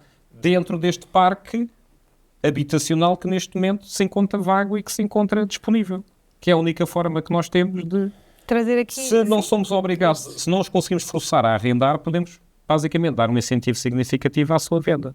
Ainda mais numa situação em que o mercado é favorável. Claro. E era isto.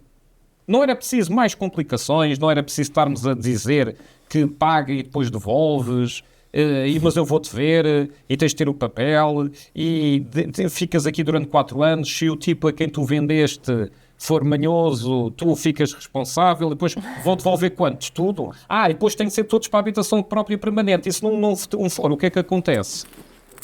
Mas aí, sobre a habitação própria permanente e as dificuldades que a Anabela viu, mas isso também já existe para a aplicação do IMT. não é? Portanto, eu já tenho que... E é verdade, e é por isso que têm sido revogadas também algumas isenções. Mas atenção, Claro, mas eu já tenho que identificar e a escritura já... Mas agora é mais... É o próprio, não é o... Exatamente, é uma intenção. Aqui não, é uma concretização da intenção. Sim, mas já existem medidas, não é? Mas estas são mais fortes, mais intensas. Aqui o construtor fica com o problema na mão de saber. Mas como ele aplica os 23% no caso do particular... Precisamente, também... Na autoconstrução, estamos a falar de autoconstrução, não é? Sim. Não vai ter que garantir se ela é para a habitação própria e permanente ou não, e quando é que é, porque depois é o próprio, por isso é que se calhar esta medida foi feita assim. Então, é? Para garantir que o construtor não fica com esse ónus. Estamos a falar só da autoconstrução. Nas outras medidas, pois será mais difícil, claro. Eu só queria aqui chamar a atenção, não é tudo negativo.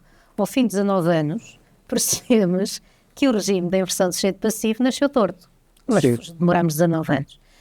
E também por força do entendimento do Tribunal Constitucional, ainda bem que 18 anos depois o legislador percebeu que criou um conceito de obra que, de facto, é um conceito que estava ao sabor do vento, ao dispor de cada um dos guardiões da sua guarita, já não é do templo, é da sua guarita, porque nós tínhamos as mais diversas interpretações mais bizarras sobre a aplicação da inversão do sujeito passivo ao conceito de diversos serviços que não tinham sequer uma conexão materialmente relevante com o imóvel.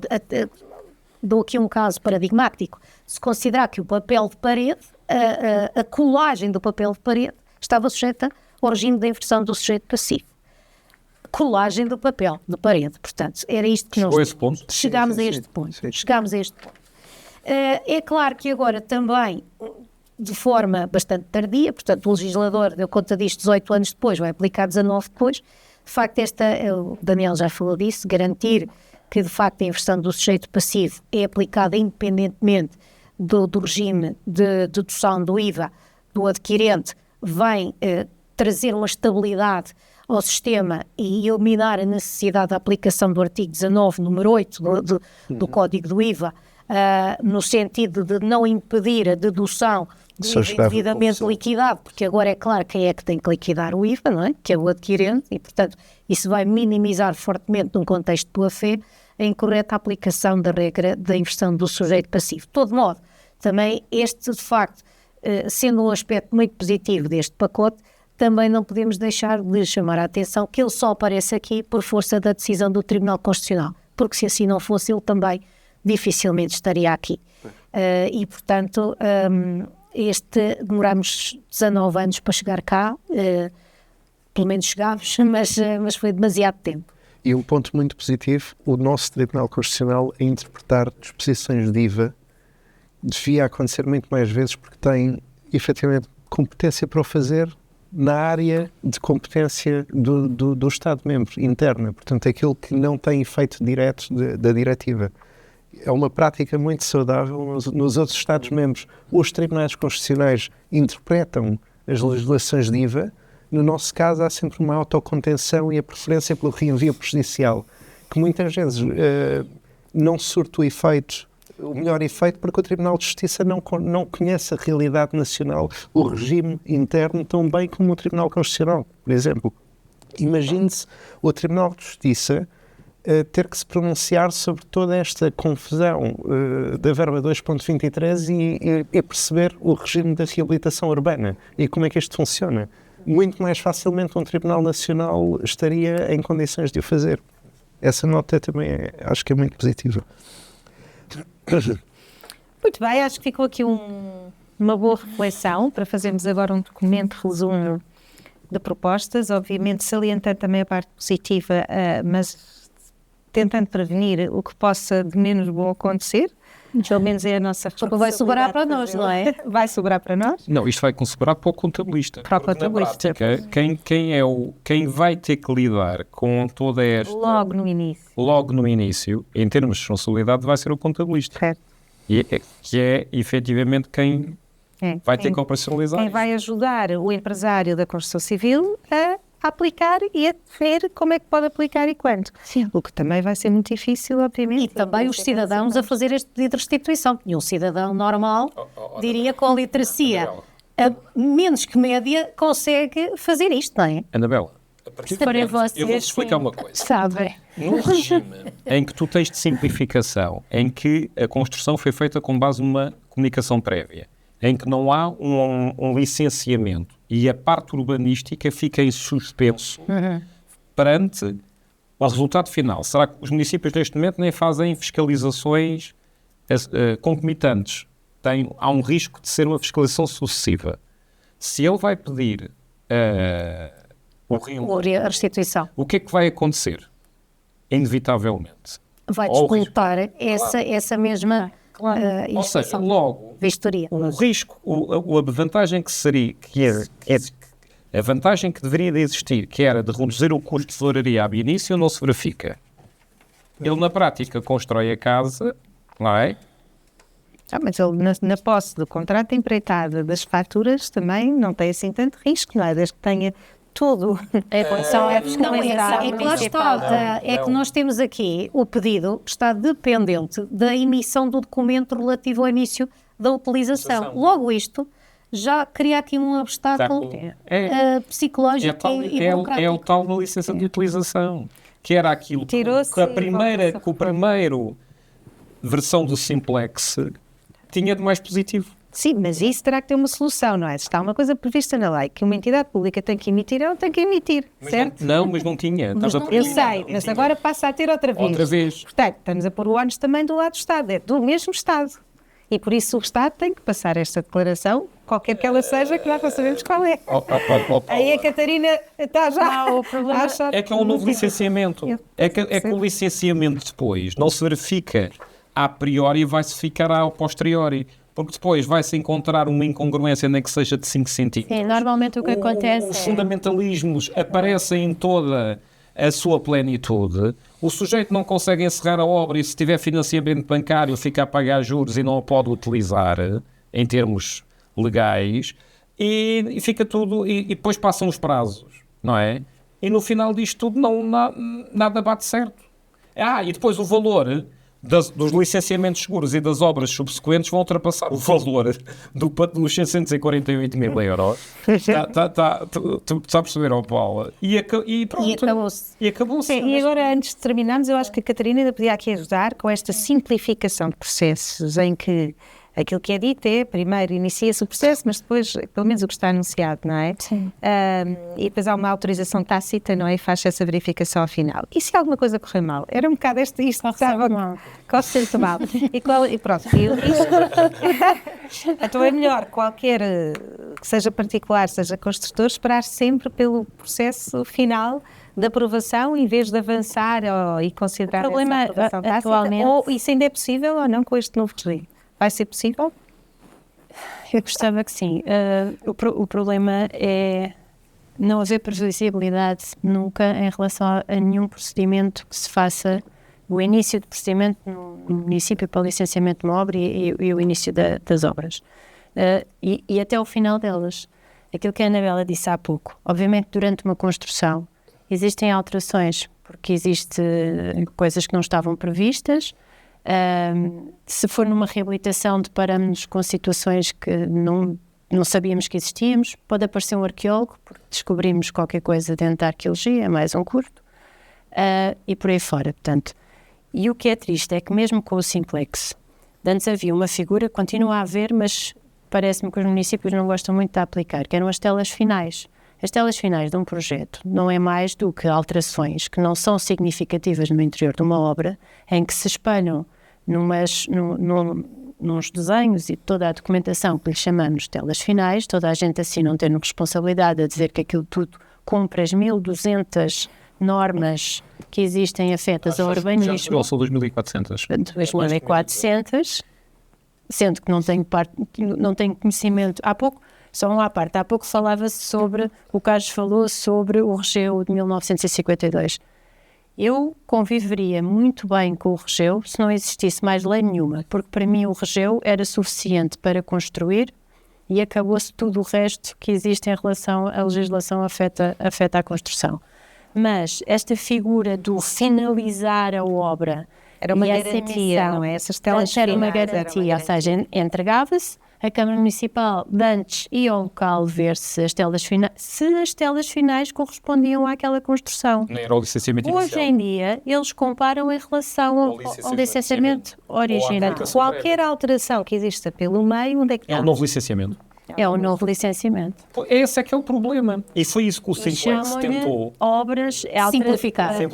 E não conseguiu. E não conseguiu, agora voltamos. E agora estamos a condicionar tudo, outra vez, a este documento. Sim. É isto. Este é o depois problema. Eles chamam-lhe, em vez de telas finais, o que chamam é alterações durante a execução de uma obra. Pronto. E é um novo licenciamento.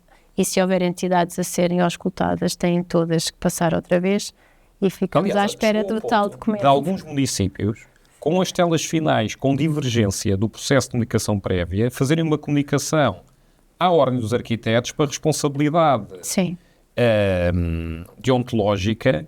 Porque na prática eles tinham responsabilidade por aquele projeto inicial e as telas finais não correspondiam àquilo. Vejam o nível de salazarismo possível que pode acontecer ao nível da total aversão ao risco individual e de passar a responsabilidade para terceiros.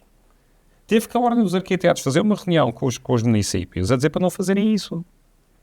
Estão a ver, ou seja, termos responsabilidade, não é? A reação e a contra-reação. Agora vejam isto numa ótica de reembolso de IVA ou então de sujeição a uma taxa reduzida em que a própria variável comportamental não é do próprio, mas é de um terceiro que ele não controla. Nomeadamente, a condição socioeconómica do adquirente ou daquilo que o adquirente vai fazer num horizonte relativamente restrito. Por isso, a intenção é ótima se fosse um país normal, em que a tradição na aplicação das normas fosse feita com bom senso. Exato. Num país em que nós já temos a história da reabilitação urbana, que era um regime imensamente mais simples que este e mais linear, sem valores, sem nada. Sem nada. Não é? E funcionou. E funcionou. Até funcionou. Aliás, as cidades foram reabilitadas, toda a gente. Até ao dia em que funcionando se terminou. Não satisfeitos com isso, vamos fazer com um problema ainda mais grave que na reabilitação, que é a habitação acessível, porque é muito mais abrangente. Nós ainda estamos a criar um regime ainda mais burocratizado. Eu tive a contar. Há regimes. Na aplicação da taxa reduzida, eu posso ter 4 Cs. Tem que ver o valor, tem que ver o timing, tem que ver quem, e tem que ver quem é que faz num horizonte temporal. Mas como é que eu consigo viver? Ainda tens um quinto, porque no meio da construção toda tu tens que garantir que consegues manter o mesmo valor. Sim, pronto. Essa é a variável. Ou seja, como é que eu em 5 Cs, não é? Como é que vamos lidar com a questão? Como é que vamos lidar com a questão e quem é que se responsabiliza? Porque isto na prática, vai arriscar no business plan, quem vai, na construção desta dimensão, tem que haver um business plan bastante sólido. Os bancos não bancam isto. O próprio bem, não é? Em termos da própria... Como é que... Sim, isso é particularmente relevante no caso dos contratos de investimento para arrendamento habitacional, não é? Que vão ser celebrados até 25 anos, não é? E, de facto, qual é a perspectiva de um business model ser apresentado para o financiador quando isto parte do pressuposto que a atribuição de benefícios fiscais é feita numa base altamente condicional, portanto. Claro. Por isso, o principal motivo era simplificar isto a 4 a 5 artigos e deixar o mundo fluir. Vamos fazer essa proposta. Carlos, só também aqui deixar uma nota que não falámos aqui do potencial discriminatório da taxa do IMT para os não residentes, que é um aspecto que tem sido bastante falado, mas que... Eu nem sequer vou falar disso, porque isso é ofende todos os princípios. Isso oferece todos os princípios, mas é a única forma que o Governo tinha de apaziguar parte da corrente walkiana os não residentes milionários a viver em Portugal, não é? E pronto, e fez aí uma norma, que é uma norma que é totalmente discriminatória e violadora de todos os princípios de direito nacional e internacional europeu, só para dizer que está efetivamente a colocar um obstáculo aos estrangeiros. O que eu não gosto. Atenção, Portugal tem um país de... Tem uma acolhimento. Aliás, porque efetivamente as notícias que foram feitas lá fora foi precisamente unicamente essa norma. Precisamente, e é por isso que eu queria aqui trazer esta última nota para a discussão, porque de facto diria que ela acaba por fechar, no fundo, acaba por terminar, não em beleza, mas acaba por fechar esta discussão e da falta de lógica e sentido que algumas das medidas aqui, embora nós compreendamos o caráter mais ou menos panfletário, no fundo é mais uma restrição do exercício do direito à habitação e daquilo que eu dizia, que é qual é a validade material de um direito à habitação, se esse direito à habitação tem que se depois desdobrar num caráter acessível, num caráter que discrimina com base na residência, porque é que não temos todos direito. E no final ainda não decidimos o que é habitação. Ainda não decidimos o que é acessível. Muito bem, acho que temos aqui um bom conjunto de reflexões e, acima de tudo, aqui um princípio de trabalho para sugerirmos algumas alterações para que tudo corra melhor, porque este pacote, acho que temos todos a consciência que é importante que vá para a frente. Tem que tirar aqui alguma complexidade e eu acho que o importante é tentarmos tirar também e sugerir, obviamente, nesse sentido, que poder contribuir para que não traga esses todos que estamos já a antecipar. Com isto, agradeço-vos a todos a vossa presença, não será com certeza a última vez e estas reflexões são tão importantes para podermos também contribuir para que tudo corra melhor, que eu acho que é sempre o objetivo e trazer as soluções. Bem. Não. Aqui o Daniel dizia há bocado que a autoridade tributária tem o dever de proteger a receita, mas tem o dever de proteger também a confiança que todos nós temos no sistema. E é isso que falha, e muitas das críticas que ouvimos aqui foi precisamente isso. Não está em causa a proteção da receita ou, obviamente, o papel que a autoridade tributária tem. Está em causa deferir, no fundo, a confiança que se tem depois da aplicação de uma norma, vir uns anos depois corrigir situações que foram feitas com confiança. E não é só isso é que é. E não é só a ti, é o Estado em termos gerais. Porque depois formos falar das áreas ali da Catarina, também temos os problemas. Portanto, é isso que se tem que evitar que aconteça, não é? Por bem de uma economia, por bem de um país. E isso não acontece. Portanto, este dever é um dever também de antecipação, que é uma coisa que nós, aqui, os contabilistas, lidam todos os dias, porque nós aplicamos, como estávamos aqui a falar, no dia a seguir. E os riscos são enormes e isso traz muita desconfiança por parte de qualquer investidor e até do próprio contabilista certificado ao aconselhar o que quer que seja na aplicação de umas normas que se querem, obviamente, que tragam esta melhoria, não é, nesta oferta, ou redução dos preços da construção, mas que na prática depois se traduzem com risco. E isso aí é que é algo que temos também que trabalhar nesse sentido, que as normas não tragam depois essa possibilidade de haver essas interpretações também posteriormente, não é, abusivas ou, enfim, interpretações diferentes, vamos lhes chamar, para não dizer abusivas. Muito bem, muito obrigada aos quatro e espero que realmente os contributos que vão sair aqui desta reflexão sejam acolhidos, pelo menos no sentido positivo desta norma trazer resultados que é o que precisamos. Muito obrigada.